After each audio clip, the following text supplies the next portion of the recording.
You're at a formal gathering, catching up with an old friend, and you want to ask about their new spouse or a recent family loss. But right as you open your mouth, you freeze. You second-guess your grammar. That hesitation usually comes down to one specific structural problem in English, confusing the temporary action of a life event with the permanent state that follows it. This graphic illustrates the timeline of life's three major milestones: birth, marriage, and passing. To talk about these smoothly, we need to map out the exact vocabulary for each phase. Along the way, we'll use a bridge metaphor to visualize how prepositions connect two subjects in a sentence. Understanding these distinctions allows you to navigate sensitive conversations with clarity, keeping the focus on the person you're speaking with rather than the mechanics of the language. Let's start at the beginning. When discussing a birth, English requires a shift in perspective. You have to use a different grammatical voice depending on whether you are talking about the parent or the baby. On the left, the active voice is for the parental experience. We don't say a parent got a baby. We use had. Elena had a baby. On the right, describing the child's arrival requires the passive voice. The baby doesn't perform the action. Malik was born. Looking at the bottom, a birth is a past historical event requiring the past tense. We say Malik was born, not is born.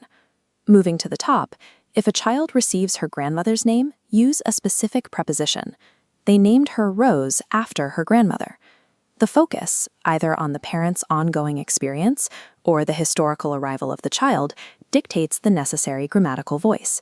In adulthood, vocabulary shifts to describe legal relationship statuses. This grid lays out the four primary categories. Single means no legal partnership. Married means having a legal spouse. On the bottom left, separated or divorced indicates legal dissolution. Finally, widowed results from the passing of a spouse.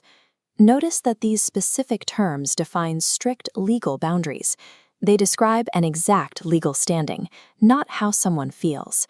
When we talk about that married status, we run into one of the most common grammatical roadblocks: choosing the right preposition to connect two spouses in a sentence. Sophia is married to Liam. To acts as a structural link. Below, married with is incorrect, implying mere physical proximity. Next, separate action from state. Informally, they got married. Formally, they married.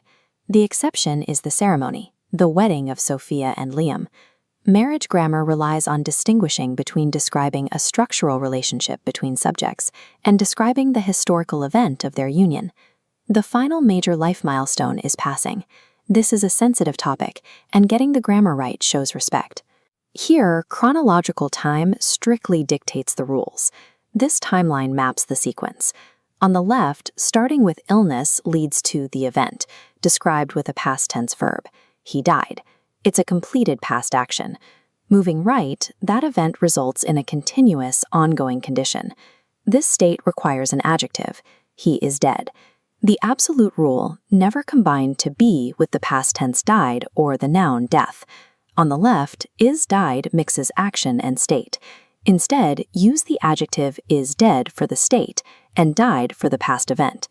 Separating the historical event from the current condition is the only way to ensure respectful and grammatically accurate phrasing. Across all three of these milestones, the grammar relies on a single consistent distinction. Is the focus on a specific past event or the state that followed it? This matrix summarizes these relationships. For birth, the action is was born, but the state is apparent. For marriage, got married leads to being married to. For passing, died is separate from being dead. Internalizing this framework simplifies high-stakes conversations. By identifying the point in time you're describing, you can choose the correct phrasing and speak with greater ease.